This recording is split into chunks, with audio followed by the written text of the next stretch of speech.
오늘은 그 샘을 찾았습니까? 그 샘을 찾았습니까? 라는 제목으로 하나님 말씀 나누려고 합니다. 여러분 잘 아시는 미우라 아야코라는 작가가 있습니다.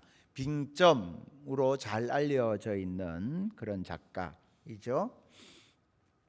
근데 이 미우라 아야코는 일평생 여러 가지 질병으로 고통당했던 그런 사람이기도 합니다. 24살의 꽃다운 나이에 결핵을 앓게 됩니다. 이 당시의 결핵은 대단히 무서운 질병이었습니다.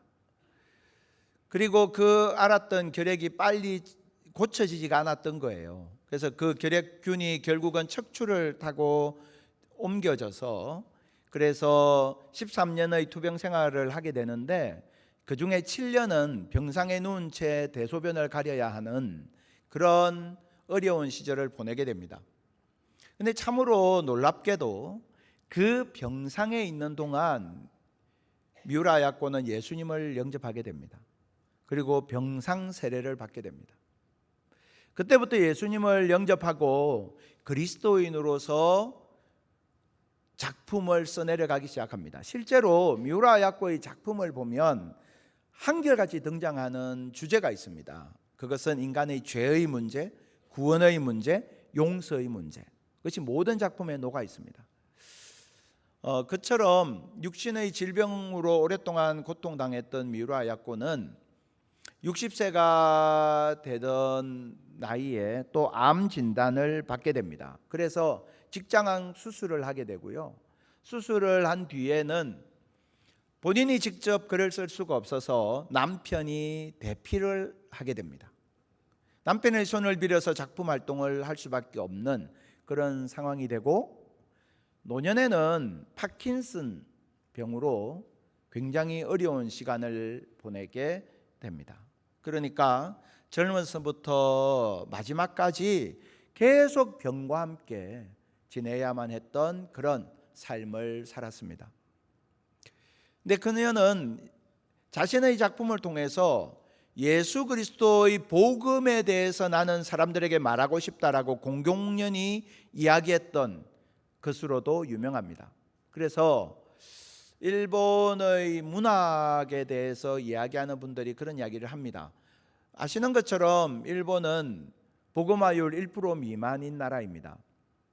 그런데 공공연하게 나는 내 작품에 기독교 복음의 그 메시지를 담고 사람들이 그 주님을 알았으면 좋겠다라는 말을 공공연하게 하였기 때문에 오히려 일본에서 작가로서의 명성을 쌓고 인기를 얻는 데는 실패했다는 거예요. 불리했다는 겁니다. 그럼에도 불구하고 그녀는 끝까지 이 복음을 작품에 담아내는 일에 최선을 다했습니다. 미우라 아야코의 시 중에서 이런 시가 있습니다. 아프지 않으면 드리지 못할 기도가 있다. 아프지 않으면 듣지 못할 말씀이 있다.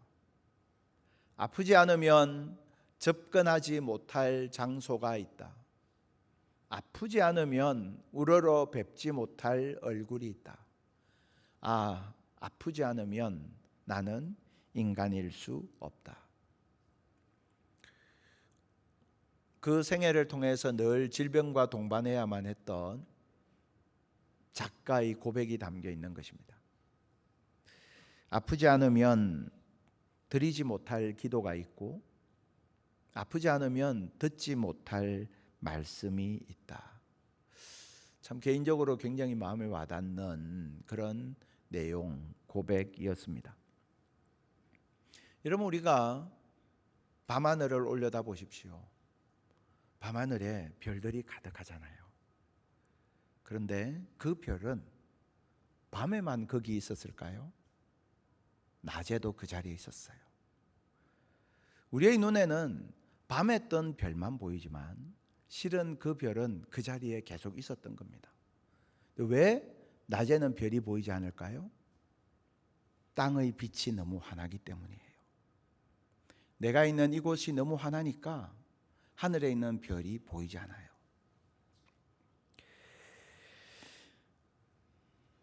바울은 지금 로마 감옥에 갇혀 있습니다. 로마 감옥. 사방이 다 벽으로 막혀 있습니다. 빛 한 줄기 들어오기 어려운 상황. 우리가 바울의 옥중 서신을 살펴보고 첫 번째로 에베소서를 묵상하고 있지 않습니까? 바울이 있는 그 감옥, 캄캄한 감옥 가운데에 하나님께서 계시의 빛을 쏟아 부어 주셨습니다. 근데 그곳이 캄캄했기 때문에 바울은 하나님께서 주시는 계시의 빛을 더 뚜렷이 보았던 겁니다. 자, 반대로 지금 우리의 상황은 어떻습니까? 지금 오늘날 우리가 예수를 믿는다고 핍박받을 일이 있습니까? 예수를 믿는다고 잡혀가거나 쫓겨날 일이 있나요? 이 당시의 기독교인들처럼 예수를 믿는다고 감옥에 갇히거나 예수를 믿는다는 이유로 그 마을에서 쫓겨나야만 하는 그런 일들이 있습니까? 오늘날 교회는 너무나 환한 빛 속에 있습니다.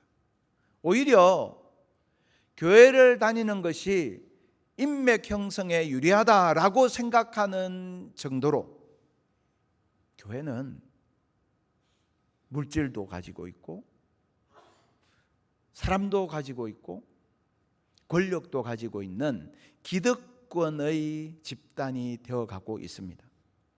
교회가 너무나 밝은 가운데 있어요. 너무나 밝으니까 바울이 감옥에서 봤던, 선명하게 보았던 밤하늘의 별처럼 환하게 비추어졌던 그 복음의 빛이 우리 눈에 서서히 보이지 않는 거예요. 그래서 오늘날 이처럼 밝은 시대를 살고 있는 이 교회가, 우리 교회가 오히려 가장 어두웠던 상황 속에 있었던 그 옥중서신을 통해서 옥중서신에서 포착된 하나님의 말씀을 붙드는 것이 대단히 필요한 그런 시대를 살고 있는 거예요. 참으로 역설적이게 옥중서신에는 에베소서도 마찬가지인데요, 교회에 대한 메시지가 대부분이에요. 근데 여러분 아시는 것처럼 바울은 지금 교회 안에 있는 게 아니에요. 교회에 나갈 수도 없어요. 감옥에 갇혀 있는 거예요. 그런데 참 묘하죠? 감옥에 갇혀서 교회에 갈 수도 없고 교회 성도들을 만날 수도 없는데, 그런데 오히려 그 캄캄한 가운데 하나님은 바울에게 교회가 무엇인지, 신자가 어떤 존재인지, 하나님께 교회는 어떤 가치가 있는 공동체인지를 뚜렷하게 보여주고 계신 것입니다. 오히려 주변이 어두웠기에 더 선명히 보였던 그 복음에 대한 메시지, 교회에 대한 메시지, 신자와 성도에 대한 메시지를 우리가 오늘날 모든 것을 가지고 있는 것처럼 보이는 이 교회가 옥중서신에 담겨있는 그 메시지로 다시 돌아갈 때만 우리는 참된 교회됨을 회복할 수 있고 참된 신자됨을 회복할 수 있는 것입니다. 바울은 감옥에서 기도하고 있습니다. 우리가 오늘 읽은 이 본문을 보십시오. 14절에 이름으로 내가 하늘과 땅에 있는 각 족속에게 이름을 주신 아버지 앞에 무릎을 꿇고 기도한다. 원래 유대인들의 전통적인 기도는, 기도의 자세는 서서 기도하는 것이었습니다. 그런데 하나님 앞에 엎드려졌던 바울은 지금 무릎을 꿇고 기도하고 있습니다. 이 속에는 그의 간절함, 그의 진심이 담겨 있는 것입니다. 바울은 도대체 무엇을 위해서 이렇게 간절하게 기도하고 있을까요? 왜냐하면 바울이 옥중에 갇혀 있는 것처럼 에베소 교회 공동체는 지금 광야와 사막과 같은 상황 속에 놓여 있었기 때문입니다. 에베소서를 묵상하면서 여러 차례 말씀드렸던 것처럼 에베소 교회는 지금 에베소라는 그 지역 가운데서 있는 공동체였습니다. 에베소는 우상 숭배의 도시였습니다. 그러니까 종교적으로 우상 숭배가 만연한 곳이었습니다. 정치적으로는 로마의 제국의 그 영향력이 가장 밀접하게 닿아 있는 곳이 에베소였습니다. 그 말은 무슨 말이냐? 로마는 언제나 에베소를 주목하여 보고 있었기 때문에 예수를 믿고 로마 황제에게 숭배하지 않는다는 이유로 언제든지 잡아서 처형할 수 있는 위험이 도사리고 있는 곳이 에베소였다는 것입니다. 에베소 교회 성도들은 그 위험한 상황에 노출되어 있는 사람들이었습니다. 천신만고 끝에 예수를 믿고 기독교인이 되었습니다. 에베소 교회 공동체 안에 들어왔습니다. 그런데 교회 내적으로는 어땠습니까? 교회 내적으로는요, 유대인 출신 그리스도인과 이방인 출신 그리스도인 사이에 긴장과 갈등이 있었습니다. 바깥도 어렵고 안도 편하지 않은 그런 상황, 그것이 에베소 교회의 공동체의 상황이었다는 것입니다. 그야말로 광야 속에 있는 거죠. 그 광야 속에 있는 에베소 교회와 성도들을 위해서 바울이 무릎 꿇고 간절히 기도하고 있는 내용, 저는 이 기도의 내용을 보면서요, 지금 이 하고 있는 이 기도가 정말 우리가 하나님 앞에 간구해야 할 그 기도구나. 무릎을 치면서 이 본문을 묵상했습니다. 바울은 광야 속에 있는 에베소 교회를 위해서 뭐라고 기도하고 있습니까? 자, 16절을 보죠.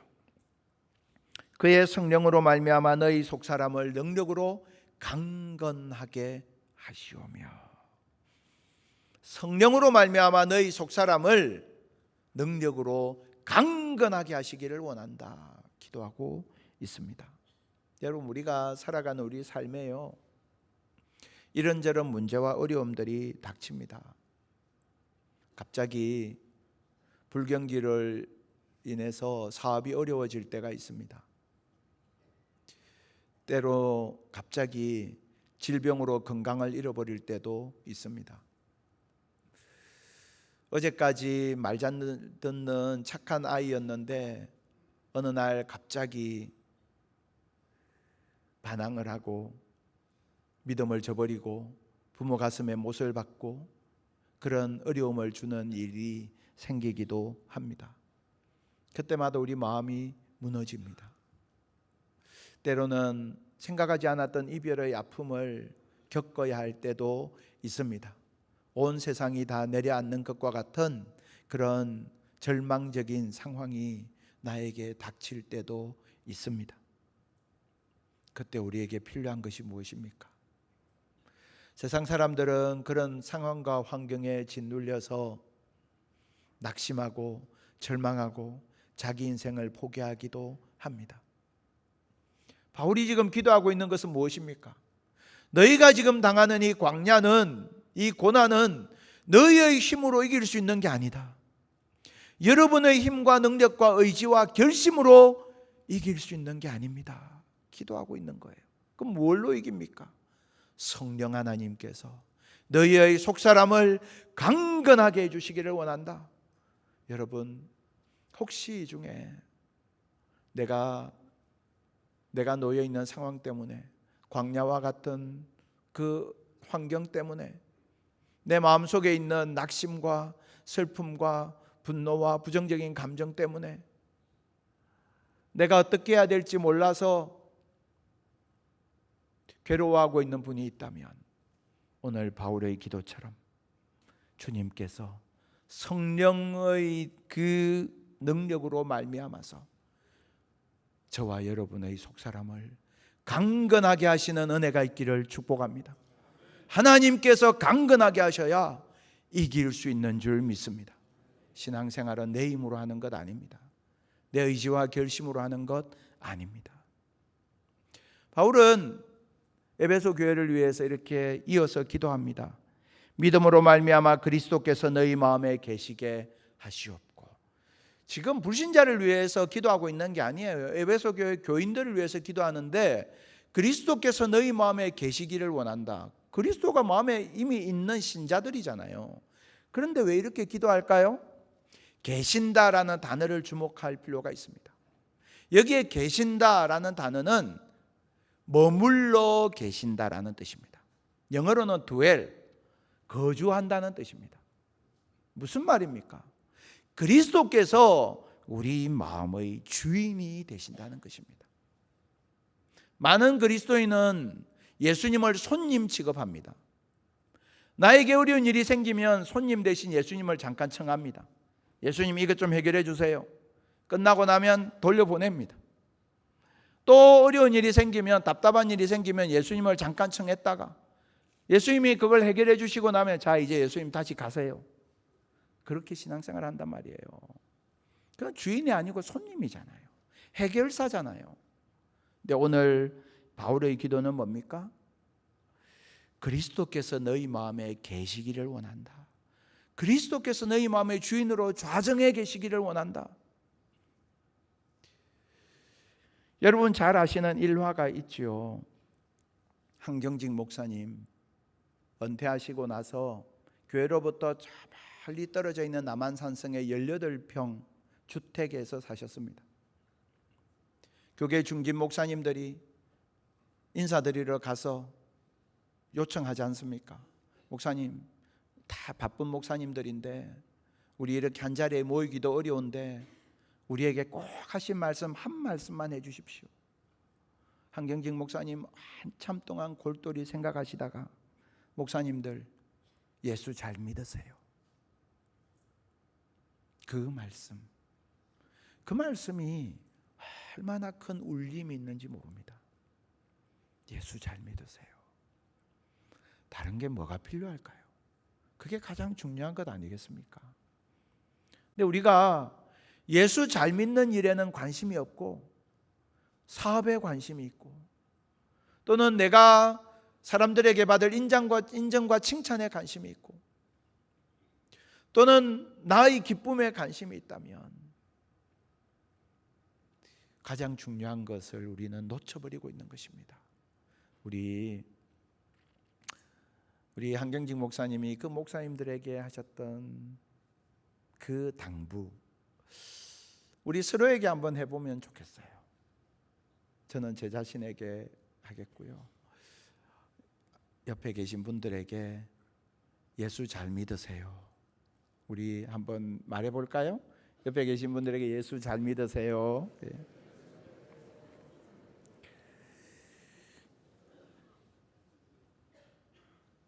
네, 그것이 내 옆 사람이 내게 하는 이야기가 아니라 성령의 음성으로 들리는 은혜가 있기를 축복합니다. 이 중에는 아직 예수 그리스도를 구주로 영접하지 못한 분도 계실 겁니다.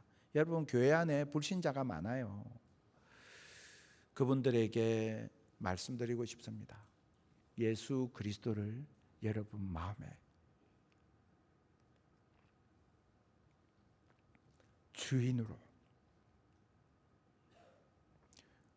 여러분 인생의 주인으로 모셔드리는 결단이 있기를 축복합니다.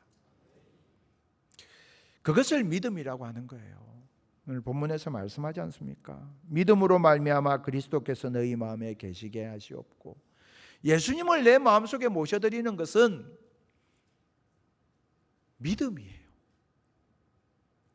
예수님은 내가 가지고 있는 조건을 보고 내 안에 들어오시는 게 아니고 내가 가지고 있는 믿음을 보시고 내 안에 들어오시는 거예요. 그래서 믿음으로 말미암아 그리스도께서 너희 마음에 계시기를 원한다라고 바울은 기도하고 있는 것입니다. 여러분 우리에게 이 정금과 같은 살아있는 믿음이 있기를 축복합니다. 그리스도를 우리 마음에 주로 인생의 왕으로 모셔드리는 믿음. 그 믿음 가진 사람. 오늘 바울의 기도처럼 성령으로 말미암아 속사람이 강건케 되고 믿음으로 말미암아 내 안에 그리스도를 모시고 있는 그 사람의 고백은 이것입니다. 광야는 우리를 넘어뜨릴 수 없다는 것입니다. 광야는 우리를 넘어뜨릴 수 없습니다. 내게 있는 고난이 내가 당면하고 있는 어려움이 고통이 우리를 넘어뜨릴 수 없습니다. 왜? 주님께서 우리를 강건케 하시고 그리스도께서 내 안에 거하시기 때문입니다. 바울은 에베소 교회, 광야를 살아가는 에베소 교회를 위해서 이제 두 번째 기도를 합니다.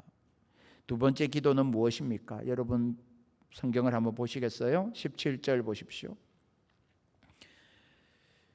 믿음으로 말미암아 그리스도께서 너희 마음에 계시게 하시옵고, 이까지 했죠? 그 다음에 뭐라고 기도하느냐? 너희가 사랑 가운데에서 뿌리가 박히고 터가 굳어져서. 어디에 뿌리가 박히고? 사랑 가운데 뿌리가 박히고 사랑의 뿌리를 내리라는 것입니다. 우리 삶의 뿌리를 어디에? 사랑에 내리라는 겁니다. 이때 사랑은 어떤 사랑? 하나님의 사랑입니다. 우리 인생의 뿌리를 어디에 내려야 합니까? 하나님 사랑의 뿌리를 내려야 합니다. 그리고 그 하나님 사랑의 뿌리를 내릴 때, 그때에 우리는 광야에서 넘어지지 아니하고 쓰러지지 아니하고 승리하게 되는 것입니다. 사랑 가운데 뿌리가 박히고 터가 굳어져서. 여러분, 우리가 사막을 한번 상상해 보십시오. 내가 지금 사막 한가운데 있어요. 야, 이제 나는 죽었다. 동서남북이 다 광야예요. 사막이에요. 야, 나는 이제 여기서 꼼짝없이 죽는구나. 반드시 그럴까요? 아니에요. 내가 지금 사막 가운데 있지만 내 곁에 샘이 있다면 나는 죽지 않는 거예요. 사막이 나를 죽이는 게 아니라는 뜻입니다. 내가 광야에 들어갔으니까 죽는 거냐? 아니라는 겁니다. 세상 사람들은 내가 지금 광야에 있으니까 나는 죽은 못 죽습니다. 광야가 나를 죽이기 전에 내가 포기해야지, 이렇게 한단 말이에요. 근데 하나님의 사람은 뭘 보는 사람이냐? 나는 지금 내 육신은, 환경은 광야 가운데 있어. 사막 한복판에 있어요.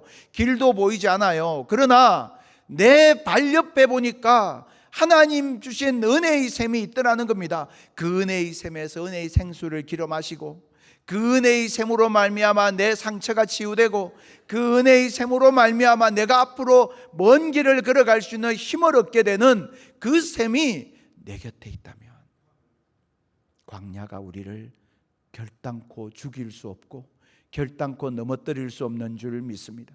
그리스도인은 그 은혜의 샘을 소유한 사람입니다. 그래서 내가 예수를 만났다는 것은 무슨 의미냐? 이렇게 표현할 수 있어요. 광야에서 하나님 사랑의 샘을 만났습니다. 내가 예수를 믿었다는 말은 그 뜻이에요. 광야에서 하나님 사랑의 샘을 만난 거예요. 그래서 더 이상 광야가, 환경이 나를 죽일 수 없고 나를 해칠 수 없고 나를 넘어뜨릴 수 없다. 그래서 우리는 이렇게 고백할 수 있어요. 유명한 고백, 시편 1편 3절. 그는 시냇가에 심은 나무와 같다. 시냇가에 심은 나무와 같다. 나무가 있는데 시냇가에 심겼어요. 샘 곁에 심겼어요. 그 물의 근원에 뿌리를 내렸어요.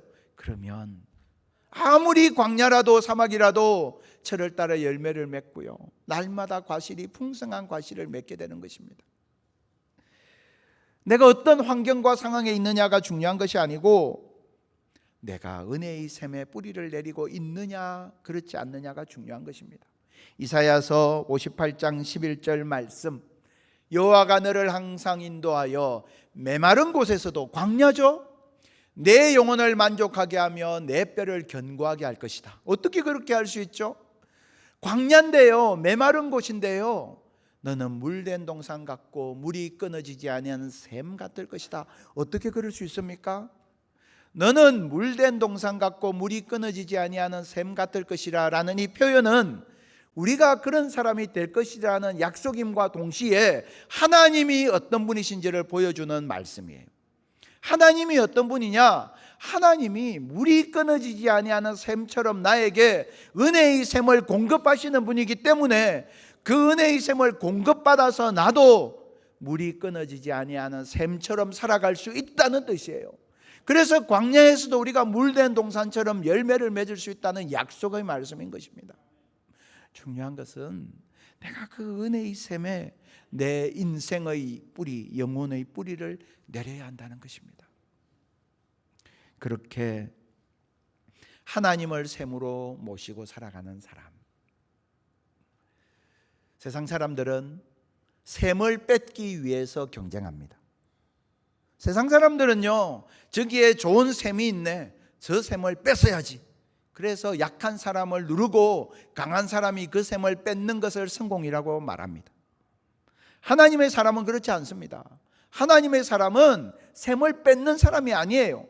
하나님의 사람은 참 샘 대신 하나님께서 내 안에 계시기에 내가 가는 곳마다 내 영혼의 샘 되시는 하나님이 내 곁에 계심을 믿고 살아가는 사람입니다.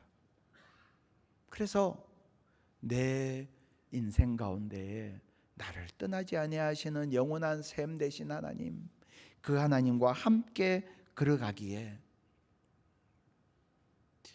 내가 살아갈 한 주간의 삶 속에 내 삶의 형편은 광야와 사막과 같이 어렵고 힘들지만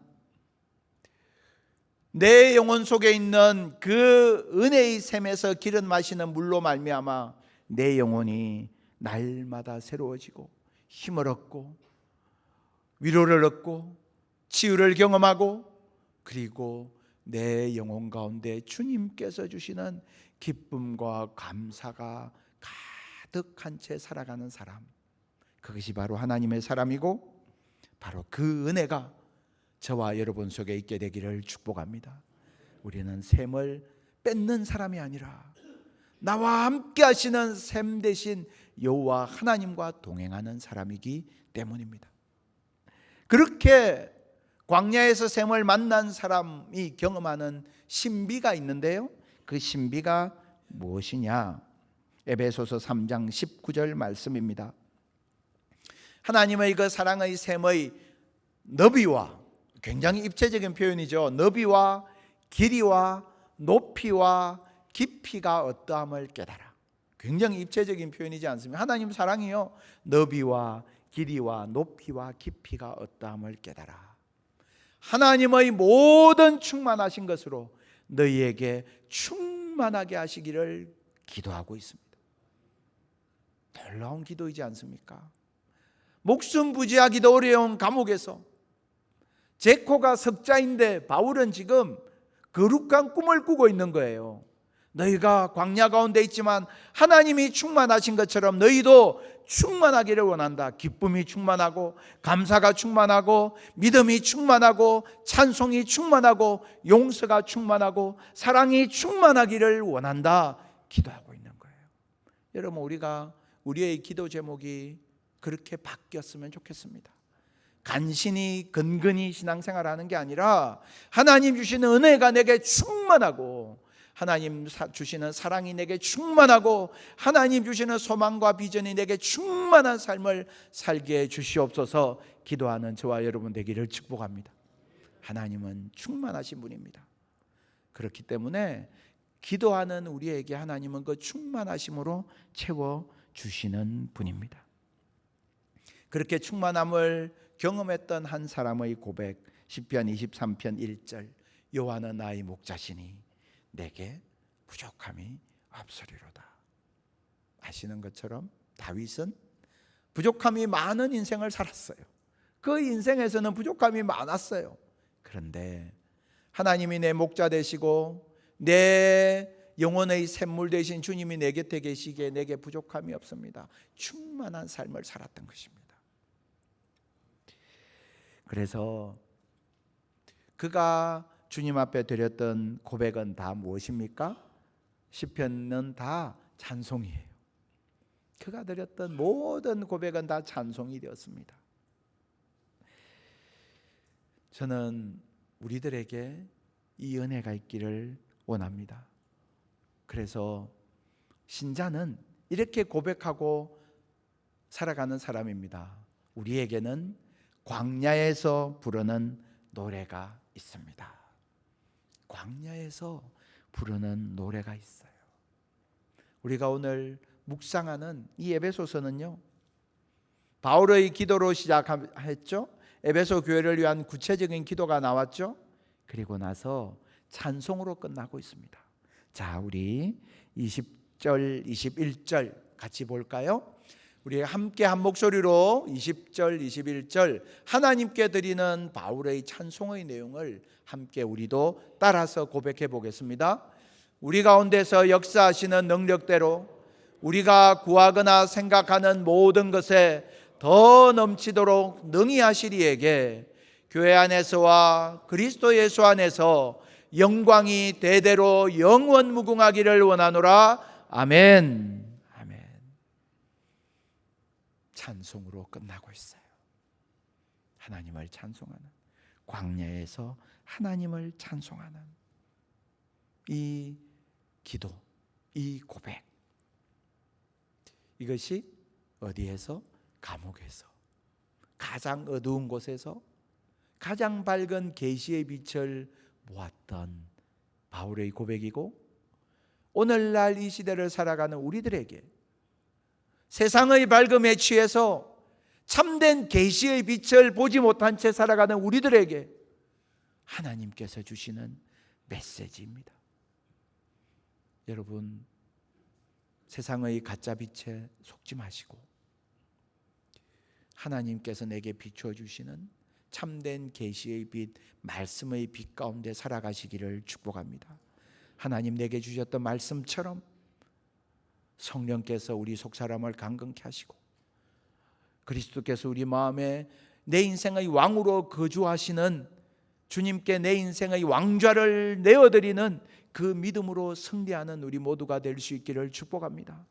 뿐만 아니라 사막과 광야 가운데서 나와 함께 하시는 하나님 사랑의 샘에 내 인생의 뿌리를 내리고 그렇기에 날마다 열매를 맺고 그 하나님 사랑으로 충만하여져서 주님의 살아계심을, 주님의 함께 하심을, 주님의 능력과 주님께 있는 그 영원 무궁한 영광을 한 주간의 삶 가운데에서 입술로 찬송하고 우리의 삶으로 찬송하고 우리의 표정으로 찬송하고 우리의 언어로 찬송하는 저와 여러분 다 될 수 있기를 주님의 이름으로 축복합니다.